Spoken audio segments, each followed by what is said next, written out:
안녕하십니까. 인문학 열전 김갑수입니다. 서양 철학으로의 여행. 지난주 데카르트에 이어서 오늘은 헤겔을 만나보는 시간 갖겠습니다. 철학 사상의 여러 가지 지류가 모여서 큰 방대한 수원을 이룬 헤겔이라고 일컫습니다. 근대 철학의 주제였던 인식론, 존재론을 넘어서 역사 철학, 논리, 윤리, 그가 가닿지 않은 곳은 없는 듯이 보입니다. 특히 헤겔은 세계 정신, 이성이라는 것으로 역사의 흐름을, 전개를 설명하고자 합니다. 이성이 역사를 지배한다. 그러므로 세계사는 이성적으로 진행된다. 이것이 그의 말입니다. 자, 역사를 지배하는 이성의 힘, 오늘 그 힘을 만나보도록 하겠습니다.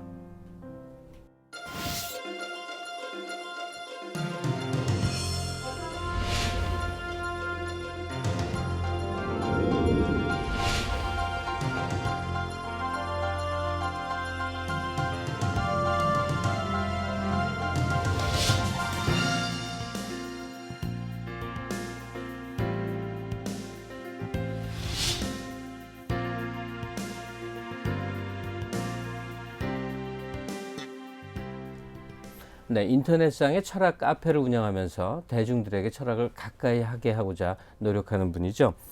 헤겔에 관한 다수의 논문과 저서가 있습니다. 헤겔 연구자이신데요. 한신대학교 학술원에 계시다가 지금 한국학중앙연구원 연구기획실장으로 계십니다. 이동희 박사 모시겠습니다.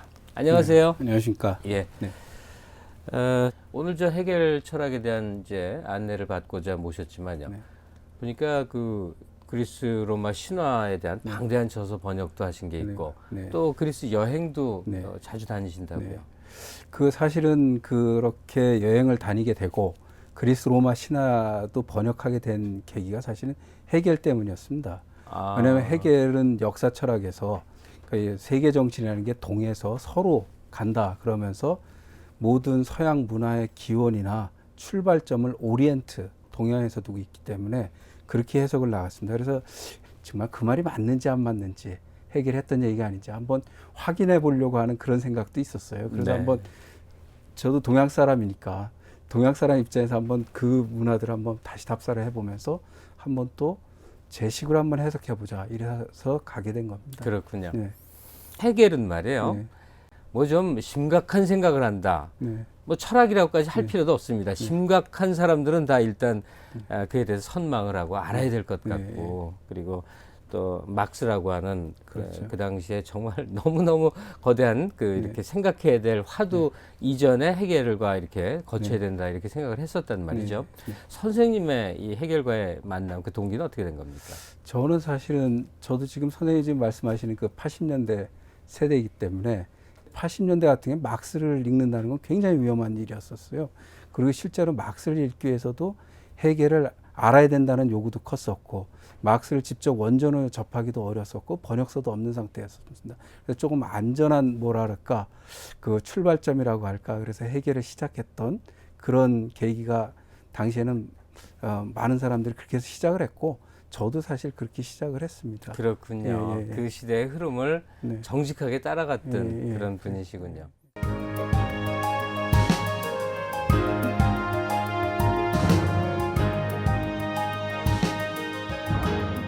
오늘 1시간 동안 이동희 선생님한테 헤겔이 누굽니까? 무엇은 무엇입니까? 이렇게 이제 뭐 질문을 드리고 또 알아보고 그럴 텐데 그러다 보니까 이제 존재가 좀 부담스러워요. 헤겔하면 왜 좀 너무나 거대한 산 같아서 말이죠. 그래서 연구자로서 이제 몇십 년을 지내오셨는데 그 비전공자들에게 도대체 헤겔이 어떤 사람이다 좀 가볍게 소개를 해주신다면 어떤 얘기가 가능할까요? 사실 헤겔을 가볍게 소개한다는 것 자체가 상당히 어렵고 무겁네요. 근데 하여튼 제가 볼 때 헤겔은 철저한 이성주의자고 합리주의자였던 것 같습니다.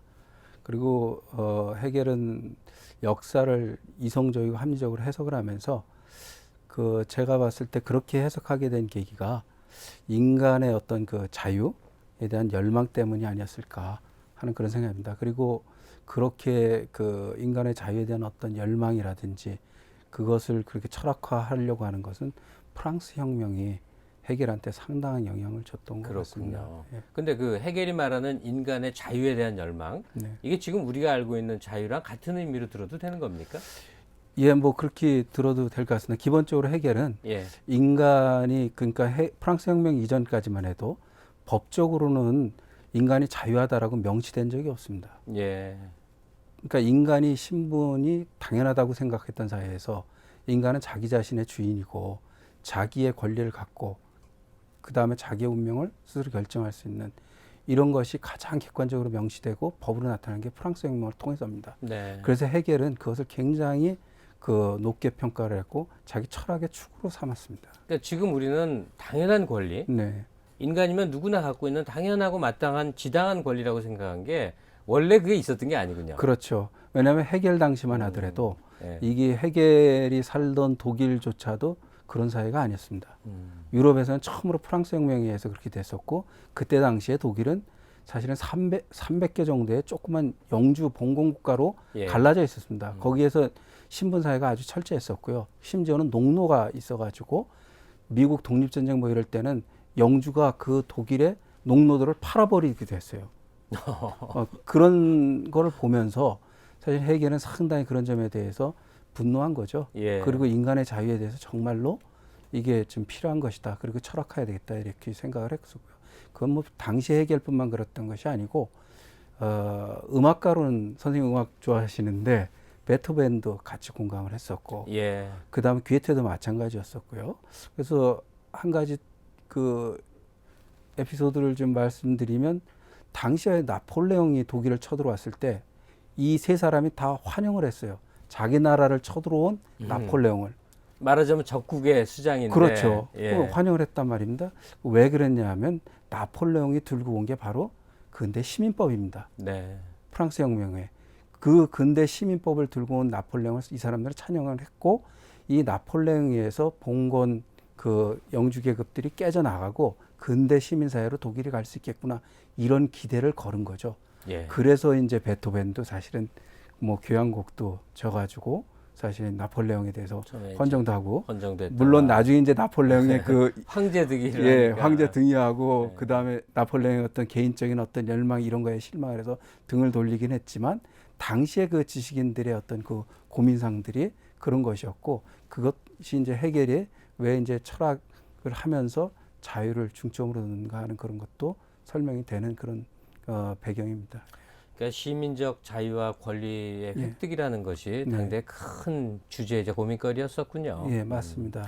그러니까 이 주인과 노예 관계, 메스터 네. 슬레이브라는 이 관계 설정이 지금은 이제 좀 상징적으로 그 의미가 쓰이거든요. 네. 정신적으로 얼마나 속박에서 벗어났는가 맞습니다. 해서 뭐 얘기를 해주면 그때 당시에는 아주 현실 문제였다는 얘기군요. 그렇죠. 네네.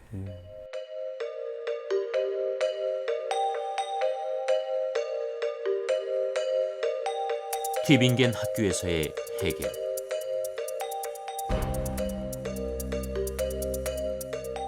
독일의 튜빙겐 신학교. 이 시골의 한 작은 학교는 낡은 중세적 관습들과 교수법에 따라 교육을 행하는 일종의 수도원에 가까운 학교였다. 신학생들은 단정한 옷차림으로 기도, 공동 식사, 의무적인 강의에 참석해야만 했다. 흡연과 술도 금지되었다. 만약 이를 어길 땐 파비안 세바스티라고 불리는 학생 감옥에 갇히기도 했다. 해겔은 이 모든 것을 잘 어긴 학생이었다. 튜빙겐의 주점에 자주 나타나는 술친구였으며 정규적인 수업보다는 철학 모임을 좋아했다. 때론 술에 만취되어 수업 시간 가까이 돌아오곤 했던 해겔. 그는 고리타분한 형이상학보다는 정치적 사건과 현실에 훨씬 더 관심이 많았다. 그리고 해겔의 생애에서 가장 중요한 사건의 하나인 프랑스 혁명이 일어난다.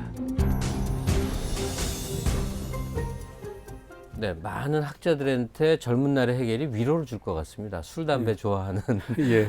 그리고 그 학적부 비슷한 거기 자료에 글이 뛰어난 학생으로 기록돼 있지 않았었다는 그 얘기도 있지 않습니까? 아니, 학적부에 보면 뛰어나지 않은 학생은 아니고 뛰어났습니다. 예. 근데 잘못 알려져 있었어요. 잘못 이게 예, 소개가 된 거. 아니 잘못. 근데 헤겔이 철학적 자질이 전혀 없었다라는 등 이렇게 알려지게 된 그 오독 그건 뭡니까? 글쎄요, 그거는 아마쯤 당시에 이제 헤겔하고 동기인데 이 출중한 셸링이라는 사람이 있었습니다. 예. 이게 워낙 천재라 셸링이 뭐 14살인가 15살 경에 학교를 다녔었는데 학교 선생이 얘는 더 이상 가르칠 게 없으니까 그래서 집으로 보냈어요. 그래가지고 이 아버지가 이 당국에 특별히 청원을 해갖고 15살인가 뭐 그때 튜빙겐 신학대학에 들어온 겁니다. 그리고 이제 헤겔이 한 4, 5살 많아요. 예. 그래가지고 같이 방을 쓰는데 이 친구한테 오히려 배우는 이런 형국입니다. 나이가 당시에. 한참 아래인 사람에게. 그렇죠. 예. 그러니까 헬덜린, 셸링, 헤겔 이 세 사람이 같은 기숙사에 같은 방을 썼는데 이 사람들이 주로 모여서 토론하는데 대개 보면 이제 당시에 이제 벌써 철학적인 저술을 준비하고 있었어요. 셸링은. 그래서 19살인가에 벌써 저술을 냈고 이러니까 헤겔은 상당히 뭐랄까 이 워낙 뛰어난 천재에 이게 비교되니까 좀 떨어지는데 사실 헤겔도 천재거든요. 네. 근데 셸링은 워낙 출중한 천재를 만나서 비교하다 보니까 그런 얘기가 나온 것도 같습니다. 아니 그리고 사람들은 그래야 또 더 재밌어 하거든요. 굉장한 철학자인데 젊은 날에 실은 우리가 생각하는 것처럼 굉장하지 않았다더라 하니까 네. 그러니까 더 극적으로 네, 느껴서 네. 아마 더 그런 것 같은데 어쨌든 그 젊은 날의 헤겔의 모습을 우리가 떠올려 본다면 그를 좀 편안하게 생각하게도 돼요. 그 친구 관계 지금 펠덜린이라든지 셸링이라든지 네. 이런 관계요. 근데 그런 이 인적 관계를 이렇게 맥을 짚어서 생각해 보면 어떻습니까? 일단 헤겔 전에 큰 존재라면 이제 칸트가 있지 않겠습니까? 네네. 칸트에서 헤겔 또 그 사이에 네. 그 주위의 반계 철학자들 이 관계를 한번 쭉 더듬으면 어떻게 될까요? 칸트는 사실은 그 사유의 혁명을 갖고 온 사람이라고 평가를 합니다. 그리고 이제 칸트로 인해서 당시 이제 젊은 철학자들이 엄청 충격을 받습니다. 네. 순수 이성 비판을 읽고 그때까지만 해도 전통적인 스콜라 철학이라든지 이런 것들을 했기 때문에 굉장히 따분했었는데 이 칸트 같은 신선한 바람을 몰고 온 그런 철학에 대해서 굉장히 자극을 많이 받았죠. 네. 그래서 그 또 칸트가 남긴 문제들을 소위 이제 현상과 물 자체의 어떤 그런 문제라든지 이런 것들을 해결하려고 이후의 사람들이 상당히 노력을 했습니다. 그 중에 하나가 이제 피히테죠. 네. 그래서 피히테는 이제 칸트 철학을 자기가 가장 잘 해석하는 사람으로 자부를 했고 우리가 그 독일 국민에게 예, 고함 맞습니다. 그 네. 이해하는 예. 그래서 책을 하나 썼어요.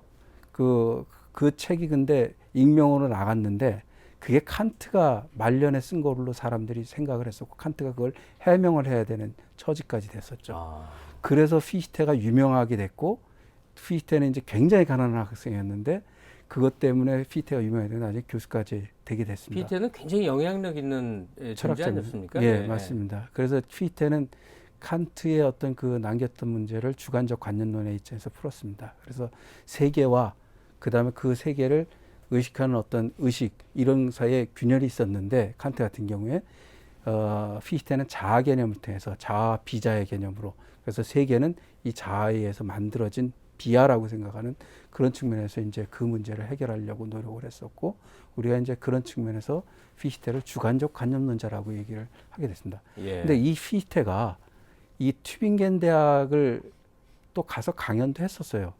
그때 당시에 이제 헤겔 셸링이 학생으로 들었습니다. 그러니까 피히테의 제자뻘이 되는 셈이네요. 제자뻘인데 그렇다면 헤겔이. 이제 피히테도 프랑스 혁명에 상당히 공감을 했고 예. 그거에 대해서 자기 철학하려고 했던 사람입니다. 기본적으로. 그리고 이제 이거에 또 공감을 했었던 게 또 이제 아까 말씀드린 셸링 헤겔 다인데 튜빙겐 대학이 프랑스 국경 근처예요. 프랑스를 왔다 갔다 하려면. 더 영향을 받을 예, 수밖에 그렇죠. 없군요. 그래서 가장 그 프랑스에서 오는 소식을 가장 잘 들었던 데가 튜빙겐 대학입니다. 예. 그리고 여기서 튜빙겐 대학 학생들 중에 프랑스 혁명의 이념에 공감해서 프랑스로 간 사람도 많았어요. 거기 가서 시민권을 아예 땄어요. 그래서 뭐 혁명 정부의 뭐 관료도 지낸 사람이 있었고, 예. 근데 피히테가 그런 것을 또 이제 학교에 와서 강연하니까 셸링은 굉장히 고무가 됐었고, 그래서 셸링하고 피히테하고 교우를 하게 됩니다. 예. 그래서 둘이 상당히 철학적 어떤 뭐랄까 새로운 철학의 작업을 한다 그래서 둘이 편지 교환을 엄청나게 하고 또 그다음에 두 사람이 굉장히 철학적으로 작업을 하는데 이 두 사람의 이제 뭘까 차이를 몰랐어요. 자기들이 무슨 서로 차이인데 쉘링은 객관적인 어떤 자연 이론 문제에 훨씬 더 관심이 있었고 피테는 그것보다는 자아, 정신 이런 쪽에 관심이 있었습니다. 이 두 사람의 차이를 가장 명확하게 이렇게 짚어낸 사람이 헤겔입니다. 예. 그래서 헤겔이 처음으로 이렇게 출간된 그 책이 바로 이제 피테와 쉘링 철학책의 차이라는 그런 논문이죠.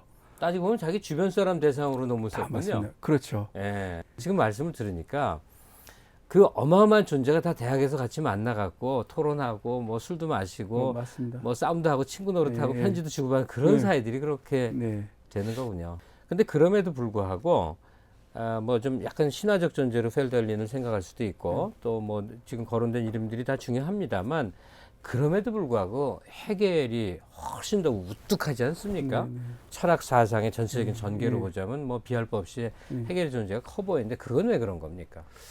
이제 펠더린 같은 사람은 사실은 이제 그 대학을 졸업하고 그 다음에 뭐 프랑크푸르트에서 이제 가정교사 생활을 하다가 거기에 이제 그 자기가 가정교사하는 집에 여인을 사랑하게 되죠.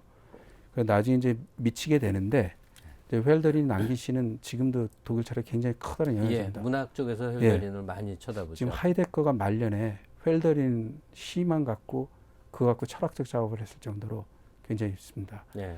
그리고 이제 쉘링 같은 경우도 지금도 뭐 자연철학이 있는데 근데 이 두 사람의 어떤 사상을 제가 볼 때는 헤겔은 다 이렇게 흡수한 것 같아요.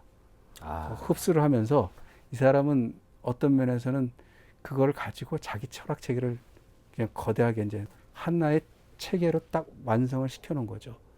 그런 면에 비해서 쉘링은 어떤 체계적인 철학자라고 하기는 좀 어렵습니다. 예. 예, 그 쉘링은 어떤 그 문제가 있으면 그에 대해서 굉장히 뭐랄까 발빠르게 사고하고 책을 내고 하는 그래서 아주 변모가 아주 심한 데 반해서 헤겔은 그냥 거대한 철학 체계를 젊었을 때부터 끝때까지 만들려고 해서 거대한 어떤 책이라고 하는 산을 하나 이루게 된 거죠. 뭐 그러니까 객관적으로 업적 면에서 네, 네. 이제 정당한 평가가 내려졌다고도 볼 수 있는 거겠네요. 네, 그럴 수도 있죠. 네. 그랬을 때 이제 헤겔 철학으로 그가 중요하고 거대한 존재라고 한다고 하면 도대체 어디서부터 우리가 출발을 할 것이냐, 네. 헤겔이 뭐냐 이렇게 이제 궁금증을 갖지 네. 않겠습니까? 그러면 이성의 영역, 네. 이성을 확대했다. 뭐 네. 이런 식으로 이제 네, 네.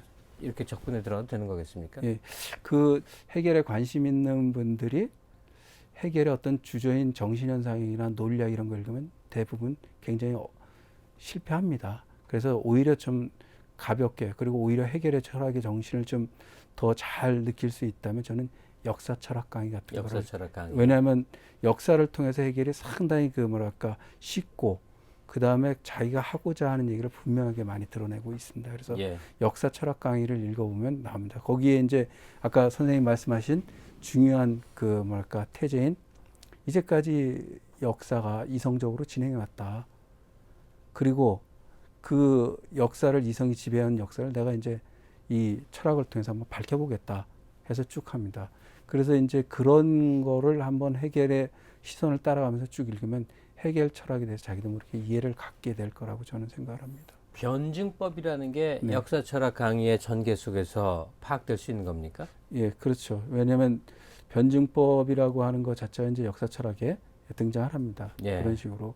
그리고 이제 사실 변증법 말씀하셨으니까 헤겔은 변증법에 대해서 정반합 이런 식으로 얘기한 적 거의 없습니다. 그래요? 예, 예. 우리는 저 헤겔 철학하면 정반합, 변증법은 정반합 이렇게 아주 상식으로 그래서, 알고 있는데. 그래서 사실 헤겔하면 변증법을 떠오르는데 또 그것만큼 많이 오해되는 것도 없습니다. 예. 정신현상학 서설을 보면 헤겔은 정반합 이렇게 이걸 갖다 이제 도식적 삼원론 이렇게 비판을 했어요. 이렇게 비판할 정도입니다. 오히려 헤겔을. 비판을 했단 그렇죠. 말이에요. 예. 이건 이제 오히려 이제 도식적인 어떤 이런 삼원성 뭐 이런 얘기를 했던 사람이 이제 피히테를 듭니다. 대개 보면 네. 피히테가 이제 정반합 이런 식인데 이걸 헤겔은 오히려 비판을 했습니다. 헤겔은 오히려 이제 그거보다는 뭐라 하냐면 변증법이라는 건 살아있는 현실이 운동을 하면서 그 운동하는 원리 그 자체가 변증법이다 이렇게 생각하죠. 그걸 파악하고 원리로 만들어내는 게 바로 이제 변증법이다 이렇게 생각을 하죠. 예. 쉽게 얘기를 해서 내가 오늘 애인하고 만났는데 애인하고 이제 영화관에 애인하고 이제 만나가지고 내가 이제 나는 맥주를 먹고 싶고 애인은 영화관 가자고 거예요. 내가 태제로 나는 맥주를 먹고 싶다. 안티로 영화관 가자. 종합은 뭐겠습니까? 진태재는 맥주 먹고 영화 보자? 아니 영화관에서 맥주를 마시자. 예. 근데 이거는 전혀 해결의 변주법은 상관이 없습니다. 상관없는 얘기. 왜냐하면 예. 태제는 태제에 의해서 바로 안티태제가 나야 됩니다. 그래서 이제 변주법은 이제 모순관계라고 그러죠. 그러니까 태제가 변해서 그렇죠. 안티태제가 돼야 되는 예, 거군요. 왜냐하면 이제 아까 제가 조금 전에 예를 든 건 그거는 모순이 아니고 반대입니다. 예. 모순은 똑같은 것이 그러니까 같은 것이 서로 양립할 수 없는 관계가 모순 아니겠습니까? 그러니까 예를 들어서 낮이 있으면 밤이 있을 수가 없습니다. 그 사이에 중간항이 있을 수가 없잖아요. 그렇죠. 살아 있으면 삶이 있으면 죽어 있거나 둘 중에 하나지 비몽사몽이 뭐 그게 아니잖아요. 중간항이 비몽사몽이 뭐 살아 있는 거지 죽은 건 아니잖아요. 그러니까 생 그러면 그거에 의해서 자동적으로 반대 개념이 돼 있죠. 근데 변증법은 이 모순되는 두 가지가 양립 가능하다고 보는 거죠. 근데 그거는 이제 우리가 이제 논리학에서 볼 때는 이해하기가 좀 어렵죠. 모순적인 걸 용인하기 어려운데 대개는 이런 예를 듭니다. 그게 바로 하나의 자연이나 인간 사회가 움직이는 하나의 원리다. 낮과 밤이 있지만 이건 서로 양립할 수는 없지만 하루라고 하는 측면에서 보면 이건 하루를 이루는 중요한 계기가 된다는 거죠. 이게 신태자라는 의미가 되는 거죠. 예. 네. 이성의 중요한 힘, 또 변증법적인 전개, 또 뭐 프랑스 철학, 프랑스 혁명에 대한 깊은 관심, 이 모든 것을 아울러서 왜 관심을 갖냐 하면 역사가 진보한다는 네. 그 신념 때문에 그런 거 네, 아니겠나 네, 싶어요. 맞습니다. 예. 이거에 대한 올바른 좀 이해를 도모하고 싶은데 헤겔은 역사가 진보한다는 견지 서 있는 건 맞습니까? 맞습니다. 예. 헤겔은 그 역사 철학을 뭐라 그러면 역사 철학의 발전을 뭘로 정의를 했냐면 인간의 자유 의식에 대한 진보라고 얘기를 했습니다. 예. 예. 그래서 이제 헤겔은 뭐라면 세계사의 시초에는 대개 보면 한 사람의 자유가 있었다. 그게 이제 세계사를 지나 보면 몇 사람의 자유로 바뀌고 그리스 로마 시대에 와서 그 다음에 프랑스 혁명을 거치면서 만인의 자유로 바뀌는 그런 과정인데 그러한 그 자유를 인간이 쟁취하기 위해서 엄청난 역사적 사건들과 전쟁과 이런 것들이 있었다고 헤겔은 설명을 하고 있죠. 이동희 교수의 철학 카페 중 헤겔은 거대한 철학 세계를 통해 역사와 자연을 포함해 삼라만상이 어떠한 방향으로 진행되는지 그려놓았다. 한마디로 말하면 그것은 정신의 자기 인식이자 자기 회복 과정이다. 자연이나 역사는 정신에 의해 산출된 것이다. 그러나 정신은 자연과 역사에서 자신이 주인인 줄 모르고 소외되어 있다. 헤겔은 정신이 자연과 세계 속에서 자기 자신이 주인이라는 것을 인식하고 그러한 세계를 되찾아가는 과정을 세계사라고 본다. 근데 여기서 지금 우리가 좀 꼬치꼬치 캐물어야 될 게 있습니다. 네. 지금 헤겔이 개인의 자유에서 만인의 자유라고 얘기했을 때 그 자유가 도대체 뭐냐 하는 건데 지금 우리가 길거리 걸어가는 사람들 누구를 붙들고 물어봐도 자유에 대해서 다 자각이 있습니다. 설명을 잘하냐 못하냐를 떠나서 내가 내 생을 선택할 수 있는 권리 같은 거 아니겠습니까? 예컨대 모든 사람들은 어떻게 규율을 내렸는데 나는 그 규율을 따르지 않겠다. 이것도 자유라고 생각할 수 있단 말이에요. 근데 헤겔 시대에 있어서 헤겔에서의 자유는 그런 개인적 선택의 문제가 아니라는 데 서 있는 거 아니겠습니까? 다시 말해서 집단성과 어떤 연관이 되는 자유. 그렇죠. 지금 선생님 말씀하신 거 우리가 크게 이제 되게 보면 두 개로 나눈 경향이 있습니다. 예. 소극적 자유라는 거는 어떠한 거로부터 해방되거나 내가 마음껏 할 수 있는 이런 거고 예. 적극적 자유라는 건 나의 의지의 표현을 하는 겁니다. 예. 그래서 그 의지의 표현으로 실현된 어떤 그 뭐랄까 현실이라든지 이런 것들하고 이제 관련이 있습니다. 헤겔이 후자의 측면에 있습니다. 헤겔은 그래서 예를 들어서 이런 얘기를 들 수 있습니다. 예를 들어서 내가 어떤 그 법에 대해서 내가 동의를 했습니다. 자, 그 법은 내가 어기면 내가 제재를 받습니다. 예.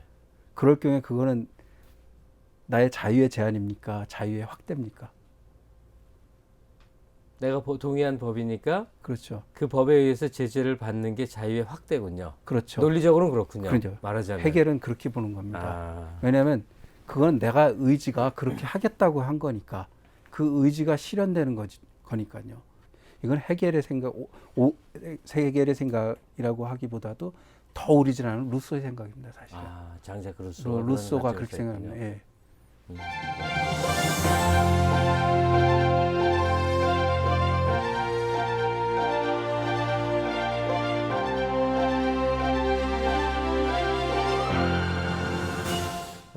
얘기가 좀 펼쳐졌는데 네. 좀 좁힌다면요. 도대체 해겔에게 있어서는 그 개인의 자유의지와 네. 국가라고 하는 공동체 이 관계가 어떻게 설정되는 겁니까? 이게 굉장히 참 어려운 문제입니다. 예. 근데 해결은 사실은 인간의 자유와 개인의 자유와 국가의 어떤 그 이해관계가 가장 일치하는 사회를 그걸 그려보고자 했어요, 사실은. 개인의 이해관계와 국가의 이해관계가 일치해야 일치되는 되는, 상태. 예. 예. 그게 이제 사실 그래서 해결은 그 국가가 자유의 실현태라고 생각을 했던 겁니다. 자기가 자유를 실현하고 그다음 국가는 그런 면에서 보면 개인의 자유가 완벽하게 실현된 그런 형태의 국가입니다. 근데 이런 국가는 사실은 현실 속에는 없습니다. 아니, 해겔이 살았던 시대의 국가라고 하면요. 지금 우리가 살고 있는 완성된 국민 국가가 막 태동하던 즈음이었던 거죠. 네. 그러니까 해겔 시기에는 국가라는 게 아주 신선하고 새로워 보일 수 있는 모습일 수도 있는 거죠. 그렇죠. 예. 그러니까 지금 해결이 생각할 때는 봉건국가도 아니고 예. 이 사람이 한번 그림을 그리면 이제 근대 아까 그런 그 격변기에 어떤 그 국가상을 한번 그려볼 것인가. 그리고 이 사람은 철학적으로 그 문제를 따져본 거죠. 그래서 이제 가장 모범으로 삼았던 거는 뭐냐면 그리스 시대의 아테네였습니다. 페리클레스 그러니까 시대. 해겔이 이상적인 국가상으로 삼았던 것.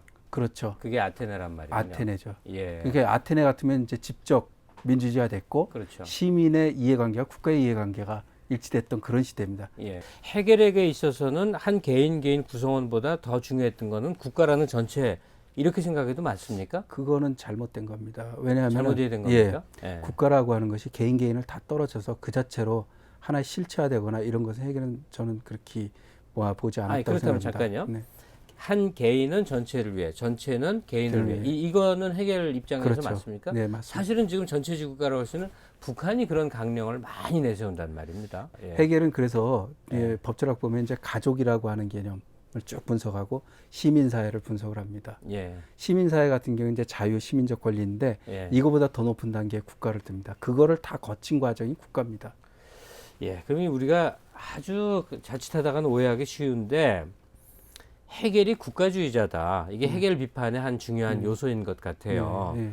그런데 거기서 간과한 것은 국가가 가장 우위에 상위에 놓인다는 의미가 아니라 그 국가의 구성원인 개개인의 자유의지라는 것을 철저히 강조했다는 점에서 그렇죠. 네. 그거가 빠지면 해결을 정말 오도하거나 오해하는 겁니다. 그리고 사실은 나치 시절에 그런 식으로 이용을 해먹었죠. 그러겠죠. 네네. 전체주의자들이 네. 딱 생각하기 네. 해결은 아주 네. 알맞은 예.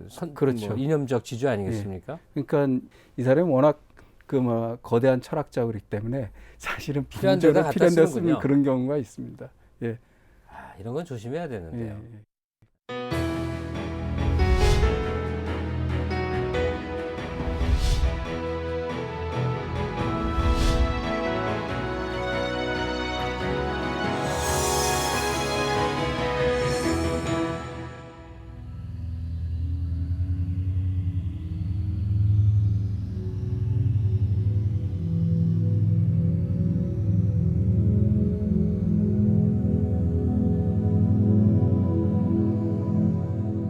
해겔 선생님, 전 이동입니다.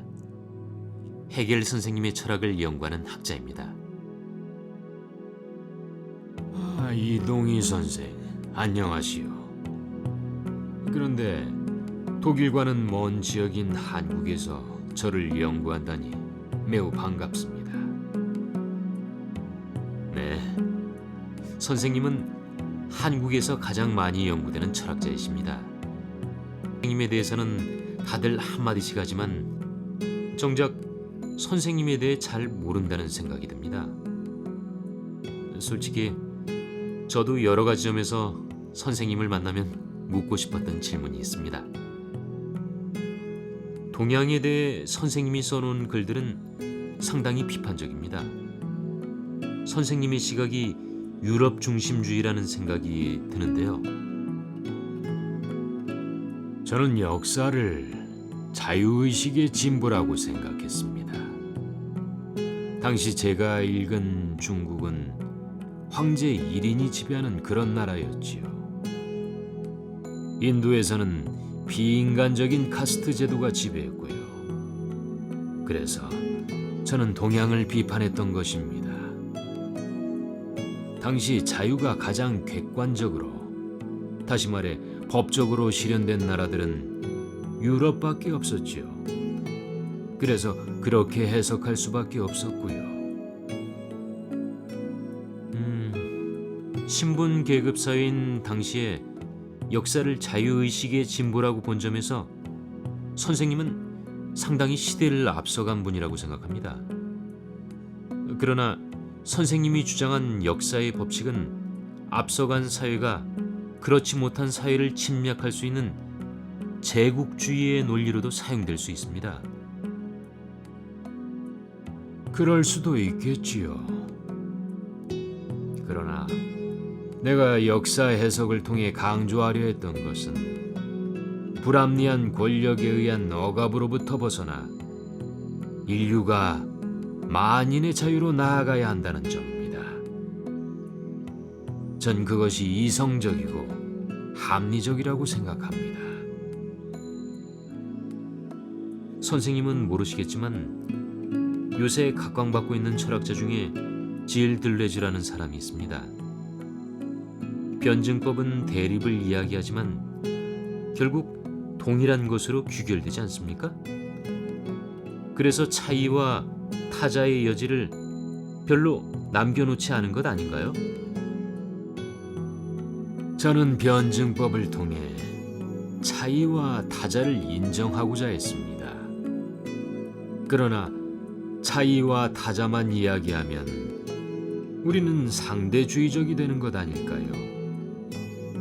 어떻게 우리는 객관적이고 합리적인 것을 이야기할 수 있을까요? 이성을 통해 나와 타자 사이에는 서로 인정할 수 있는 합리적인 것이 있다고 생각합니다.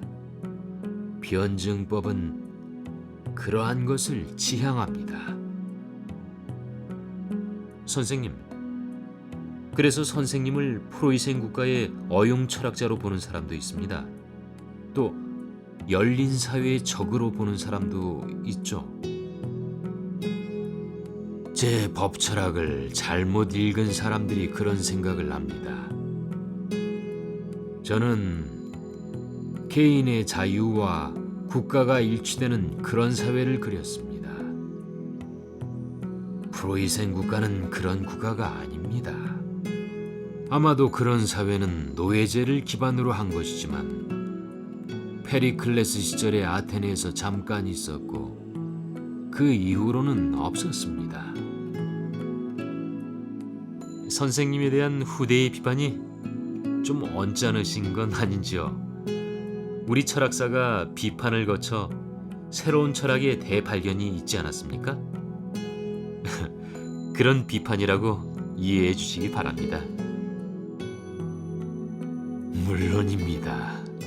전 낙관주의자입니다. 역사를 관통하는 절대 정신과 이성의 힘을 믿습니다. 물론 제가 죽은 뒤에도 제가 말했던 절대지와는 거리가 먼 역사가 다가왔지요. 그렇다고 비관하지 않습니다.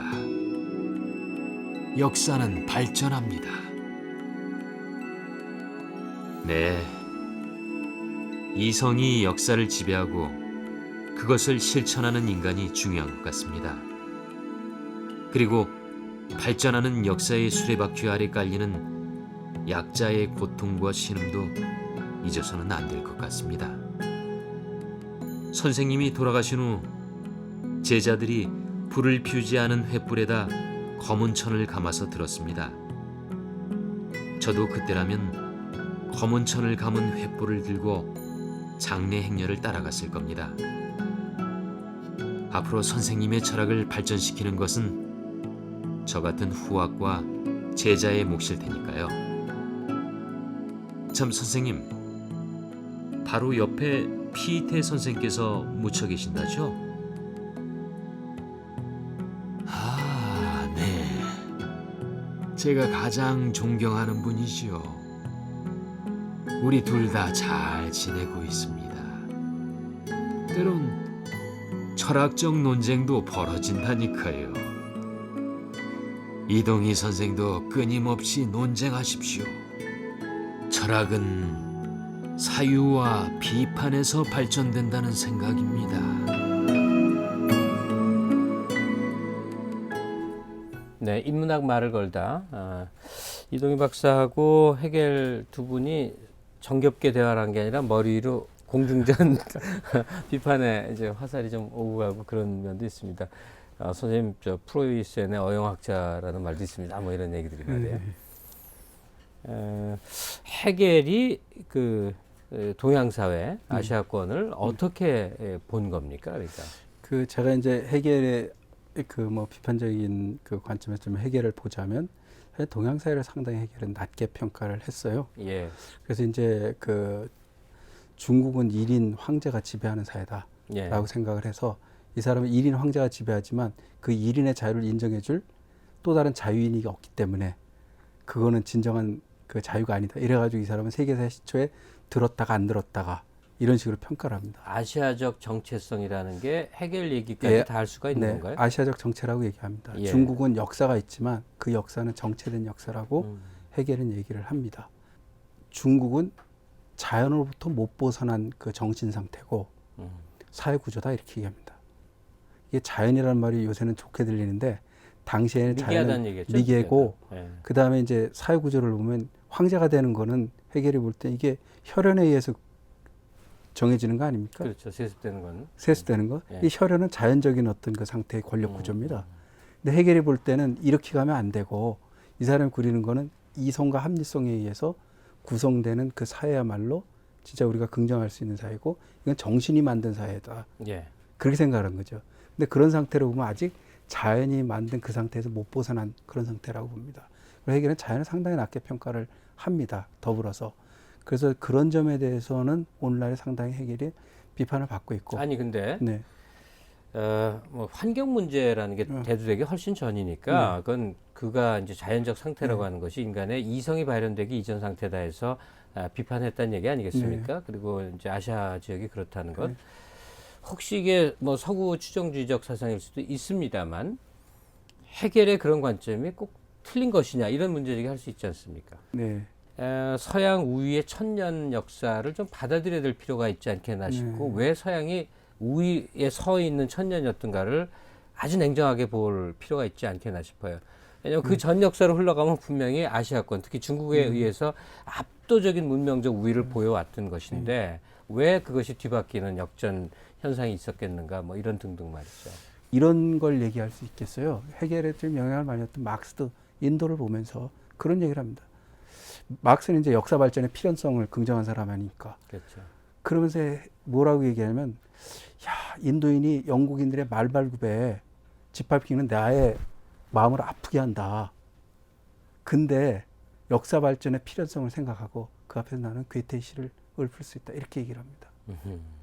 그러니까 제가 더 관심 있는 거는 그 말발굽에 깔려서 신음하는 사람들의 소리가 묻히거나 잊혀지면 안 된다는 거죠. 역사에서도. 예. 승리 우선주의라든지 발전 우선주의라든지 이런 것이 관과하기 쉬운 점이 그런 점이 있습니다. 그렇죠. 저는 헤겔에 대해서 그런 점을 비판을 더 앞선 싶습니다. 사회가 있는데 그보다 이제 적어도 어떤 측면에서 물질주의적으로 뒤떨어진 사회가 계몽해고 그들을 해방시키기 위해서 정복할 수 있고 뭐 이런 관점은 지금으로서는 뭐 도저히 그렇죠. 용납이 안 되지 않습니까? 그다음에 뭐 이거는 질문의 어떤 마무리가 될지도 모르겠는데 헤겔 이후에 이어진 막스란 존재가 없었다면 또 헤겔이 그만큼 얘기됐을까 하는 생각도 들거든요. 그러니까 헤겔에서 막스에 이어지는 그 가장 큰 전환이 어떤 것인지를 좀 정리를 해주시기 바랍니다. 지금 헤겔은 상당히 그러니까 여러 가지 영향을 끼쳤는데 해겔 축구에서 해겔 좌파 우파 갈리게 되는 게 이제 종교 철학 예. 때문에 그렇습니다. 종교에 관한 해석. 해겔 좌파, 해겔 우파 할 때요. 예. 그래서 이 해겔이 그 종교에서 신을 어떻게 해석했는가? 정말 그 인간화된 신을 예수 특히 해석을 했는가 아닌가 뭐 이런 문제를 갖고 하죠. 예. 그 뒤에 좌파들은 거의 예수를 도덕교사 칸트식에 뭐 따라서 아니면 인간의 어떤 유형으로 이렇게 해서 해석을 합니다. 우파는 이제 보수형 측면에서 방어를 하려고 하고요. 네. 또 그 다음에 이제 해겔 철학에 대해서 이제 서서히 반기를 들기 시작하는데 이제 대표적인 사람이 포이어바하입니다. 예.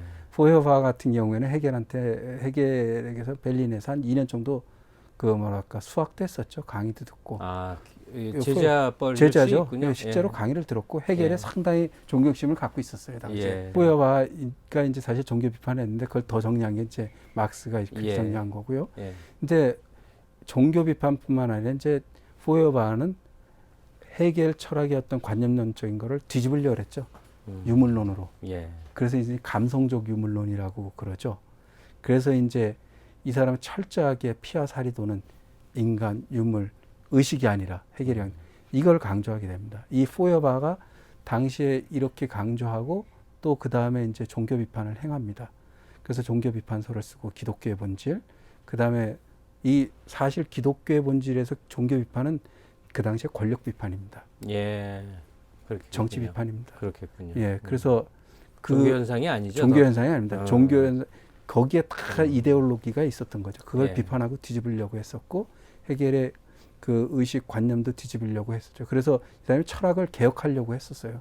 책 제목도 철학 개혁을 위한 잠정적 뭐 태제 뭐 이런 식으로 나왔으니까 그걸 보고 열광했던 게 엥겔스 막스였습니다. 특히 네. 막스가 편지도 보냈어요. 그걸 보고.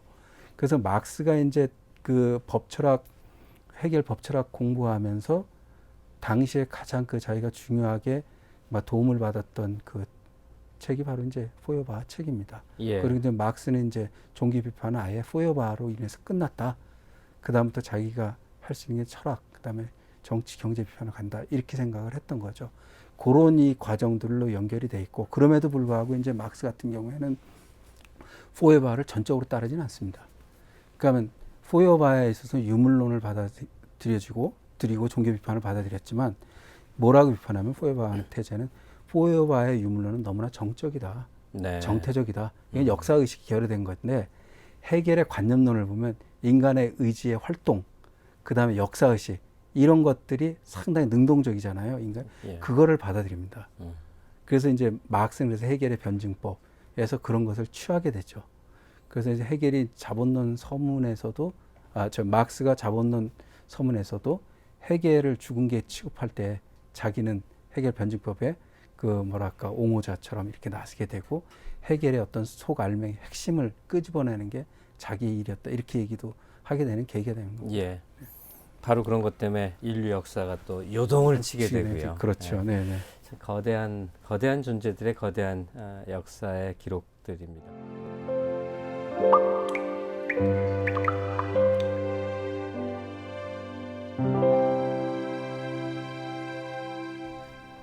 네, 이제 낭독의 힘이 함께하는 시간, 울림 있는 인문학 코너입니다. 오늘 한국학중앙연구원의 이동희 박사와 함께하고 계시는데요. 해겔 이야기를 쭉 나누고 있죠. 절대정신과 이성에 대한 관심을 찾아가고 있는 중입니다. 선생님, 오늘 어떤 부분 낭독을 해주시겠습니까? 제가 오늘 뭐 계속 선생님한테 하면서 역사, 그 다음에 뭐 이성 이런 쪽을 강조를 했으니까 그쪽 부분에 제가 마음에 드는 구절 하나 뽑아봤습니다. 예. 역사 철학 강의의 마지막에 프랑스 혁명에 대해서 해겔이 써놓은 구절입니다. 네. 오늘 한번 낭독하겠습니다.